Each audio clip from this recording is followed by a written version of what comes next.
Primero que todo me gustaría mandarle un saludo al profesor Fausto, que se está viendo el video en este momento. El día de hoy venimos a hacer la sustentación de la práctica número 2 y la práctica número 3. La práctica número 2 tiene como título Subsistemas hidrosféricos, Química del agua, Parámetros organoeléctricos. Y la práctica número 3 tiene como título Subsistemas hidrosféricos, Parámetros físicos del agua. Mi grupo está conformado por la compañera Kendalis, Mara Cardona, María Medina y Isabela. También mi persona, Robert Peñalosa. ¿Qué son sistemas hidrosféricos o subsistemas hidrosféricos? Se conoce como el conjunto de todo el agua que está en el planeta Tierra. En sus tres representaciones, que son líquidos, que serían el océano y los ríos, su estado sólido, que sería en nieve o hielo, y su estado gaseoso, que sería agua evaporada, por así decirlo.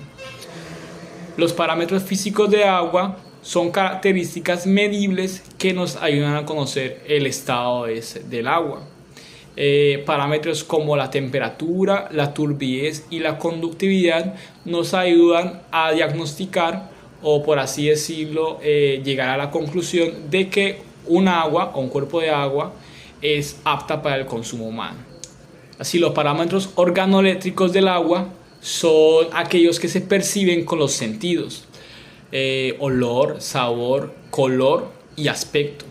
Nos ayudan a, por así decirlo, llegar a conclusiones de que ese cuerpo de agua no es apta para el consumo humano. Un ejemplo: una persona no va a consumir un agua que esté de color amarilla o de color oscura, tampoco un agua que huela a estancada o huela mucho a cloro. Entonces, pues básicamente estos son indicadores son parámetros o indicadores que nos ayudan, por así decirlo, optar por no consumir ese tipo de agua que no cumplen con esos tipos de requisitos del agua, por así decir, un agua potable. Buenas tardes, mi nombre es Marina Medina y hoy les voy a hablar sobre el laboratorio o la metodología del laboratorio número 2. Bueno, en este laboratorio nosotros analizamos el color verdadero, el color aparente, el sabor y el olor en el agua. Diferentes muestras que fueron el agua potable y el agua destilada. En este laboratorio utilizamos diferentes materiales y equipos. En este caso utilizamos un matraz Erlenmeyer de 250 mililitros y dos matraces Erlenmeyer de 50 mililitros. También usamos un embudo, papel filtro. Las muestras que en este caso serían el agua potable y el agua destilada. Utilizamos el colorímetro, que estaba de 500 PSU, o sea de 500 unidades de platino cobalto. Usamos también una probeta de 50 mililitros y una de 250 mililitros. Utilizamos también una tapa de goma, un beaker de 100 mililitros y de 50 mililitros, y por último utilizamos la plancha de calentamiento. Bueno, y en el caso del procedimiento, en la terminación o en la determinación del color aparente, lo que hicimos fue que encendimos el medidor, en este caso el colorímetro. Después de eso, llenamos una celda de 10 mililitros con agua destilada, se tapa el equipo y luego se coloca en la celda. Se presiona el botón y cuando arroje el C2, quiere decir que está en cero y podemos ya utilizar o introducir la muestra. En este caso hacemos el mismo procedimiento, usamos la celda, se le agrega 10 mililitros de la muestra y se mete en el equipo y se tapa, y así va automáticamente a dar el resultado. En este caso se hizo los dos procedimientos, que fue primero el color aparente, que en este caso fue lo que yo expliqué sobre la celda de 10 mililitros de agua destilada, y el color verdadero con los 10 mililitros de agua de muestra. Para poder identificar el olor, lo que hicimos fue vertimos aproximadamente 100 mililitros de la muestra en un matraz Erlenmeyer de 250 mililitros. Se tapó con una goma y Lo agitamos un poquito. Al momento de agitarlo, lo abrimos enseguida para identificar su olor. Esto se hizo en dos procedimientos, uno con agua fría y el otro con agua caliente. Así también como el agua destilada y el agua de la muestra. Y ya para finalizar en la determinación del sabor, lo que hicimos fue tomamos dos Erlenmeyer de 50 mililitros y se colocaron 40 mililitros de muestra, que en este caso fue el agua potable, y 40 mililitros de agua destilada. Eso se calentó a 40 grados centígrados y se dejó enfriar un poco. Cuando ya se enfrió, nosotros lo que hicimos fue probarlo y determinar su sabor, tanto el agua destilada como el agua potable.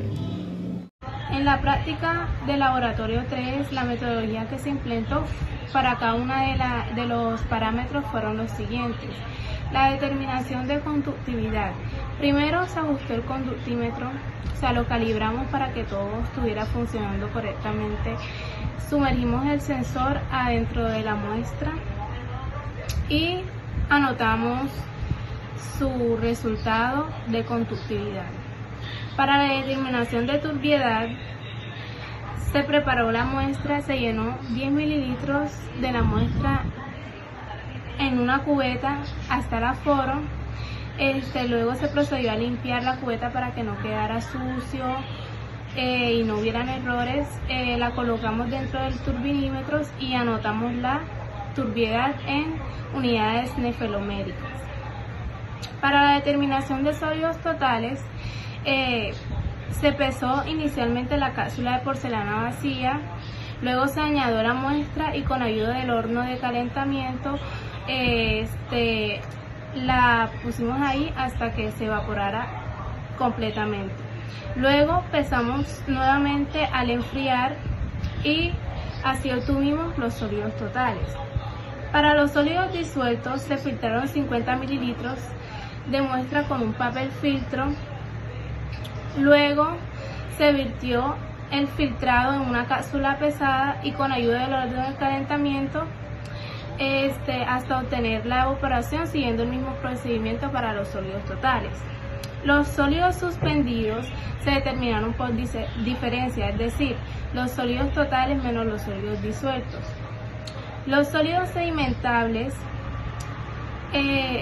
se virtieron 1 litro de agua residual y un litro de agua potable en un cono inox y se observó la sedimentación en un tiempo de 30 a 60 minutos. Y para los sólidos volátiles y fijos se usó una cápsula con los sólidos totales y una cápsula con los sólidos disueltos. Se colocó en la mufla a 550 grados Celsius durante 1 hora.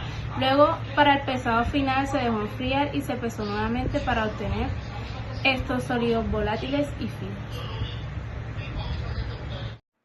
Daremos inicio a la parte de los resultados del laboratorio número 2 de los parámetros organolépticos, en la cual nos guiamos por esta tabla que está aquí, donde nos especifica un olor y la descripción de ella, y con eso podemos valorar las muestras que obtuvimos del agua potable y el agua destilada. Primero tenemos los resultados del color aparente. El color aparente, la cual nos dio un valor de 0, ya que esta es una muestra en blanco, por ende no va a tener un valor específico. En la segunda experiencia, los resultados que se obtuvieron fueron que el color verdadero dio 5 unidades platino de cobalto, que fue el dato obtenido por el colorímetro, el cual sí cumple con la resolución 2115 del 2007. En la experiencia de olor, tanto en frío como en calor, tuvimos varios resultados.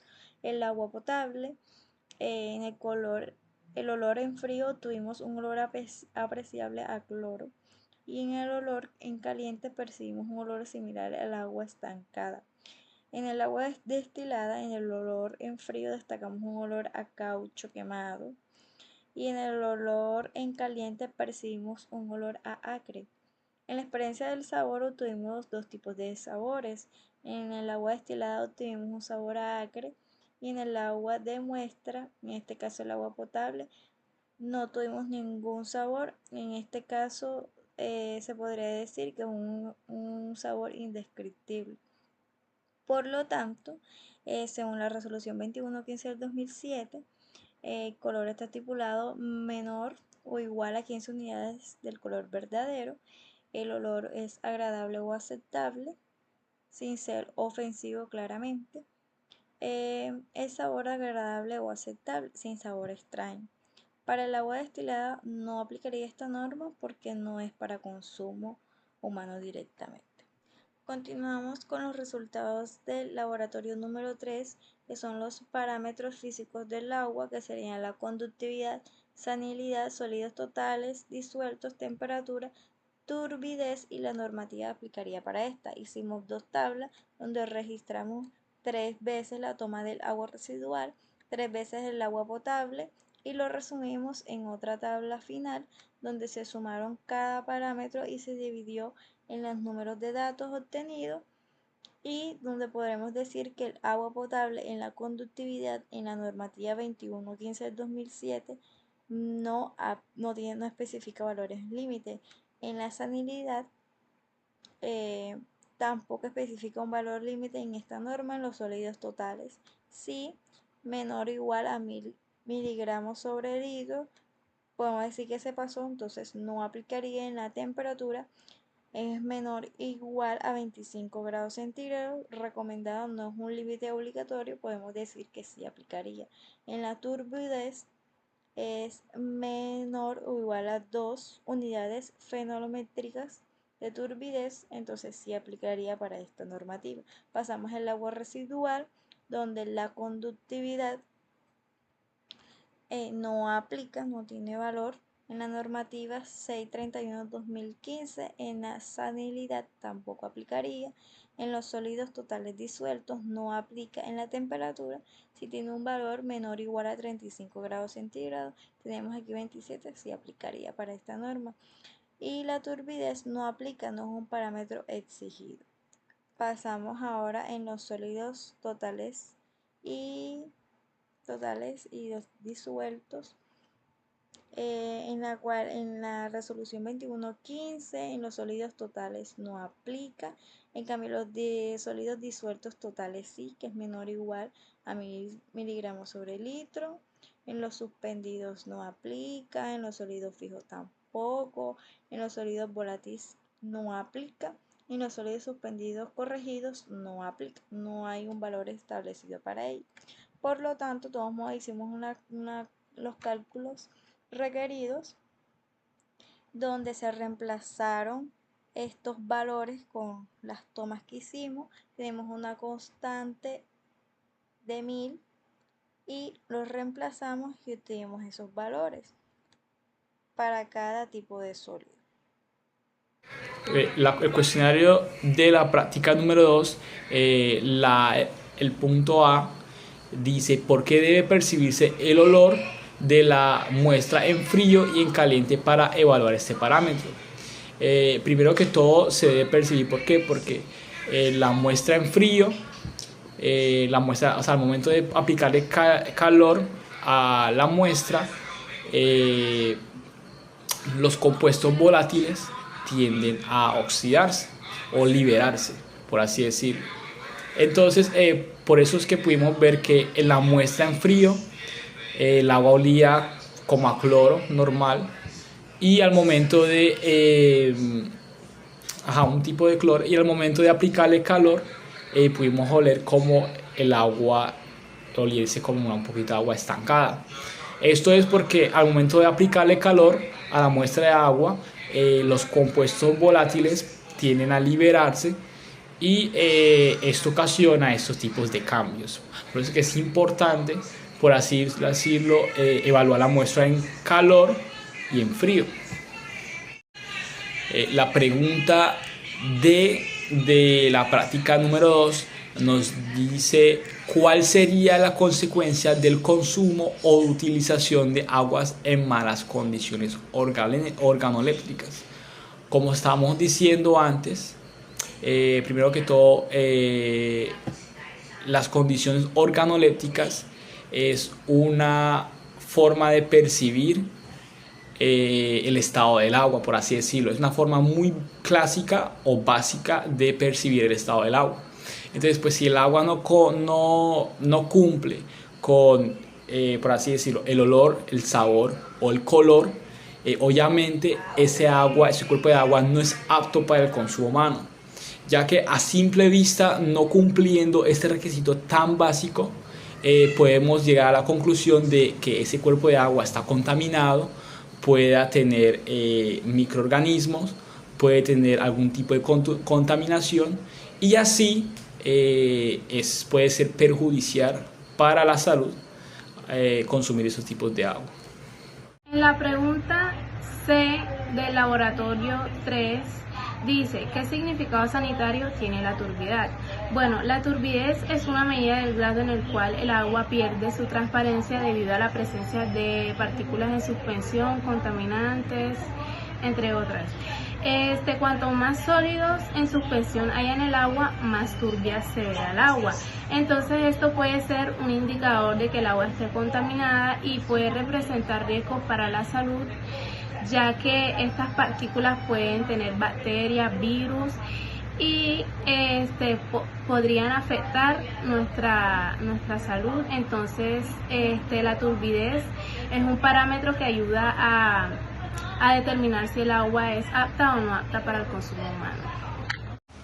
En este análisis comparamos tres tipos de agua: potable, destilada y residual, evaluando parámetros organolépticos físicos y de sólidos.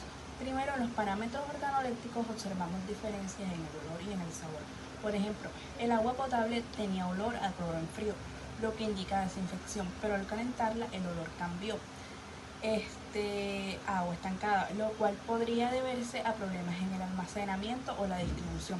También se detectó un sabor a acre, posiblemente causado por sus productos del cloro o minerales presentes. En cuanto a los parámetros físicos, el agua residual mostró mayor turbidez, conductividad y concentración de sólido, lo que refleja un nivel más alto de contaminación. Estos valores afectan directamente la calidad del agua, tanto visualmente como en su comportamiento químico o físico. Finalmente, el análisis de sólidos, se midieron los sólidos totales, disueltos y suspendidos. Estos datos son claves para entender qué tipo de tratamiento necesita cada muestra. Por ejemplo, un exceso de sólidos disueltos puede acelerar la evaporación y generar infiltraciones en las tuberías. En conclusión, estos parámetros no solo permiten evaluar la calidad del agua, sino que también planificar estrategias de tratamientos adecuadas para proteger la salud pública y del ambiente. Conclusión. Creo que podemos concluir de que estos dos laboratorios o prácticas fueron un éxito. Digo yo personalmente, ya que este laboratorio nos ayudó a poder, por así decirlo, familiarizarnos más con los equipos de laboratorio. Equipos como el colorímetro y el conductímetro. También pudimos utilizar métodos clásicos que fueron, por así decirlo, parámetros organoléctricos, que nos ayudaron a poder identificar o poder, por así decirlo, diagnosticar de una forma muy básica los cuerpos de agua. También con los parámetros obtenidos pudimos concluir o hacer la relación con la resolución 2115 de 2007, donde básicamente nos dan un reglamento de niveles permisibles del agua. Entonces, pues, básicamente, pues, este laboratorio nos ayudó también a poder familiarizarnos más con esa resolución, que en mi opinión creo que para muchos ingenieros ambientales esta resolución va a ser, por así decirlo, nuestra Biblia. Sin más que decir, profe, espero que haya sido de su agrado este video y nos vemos en la próxima.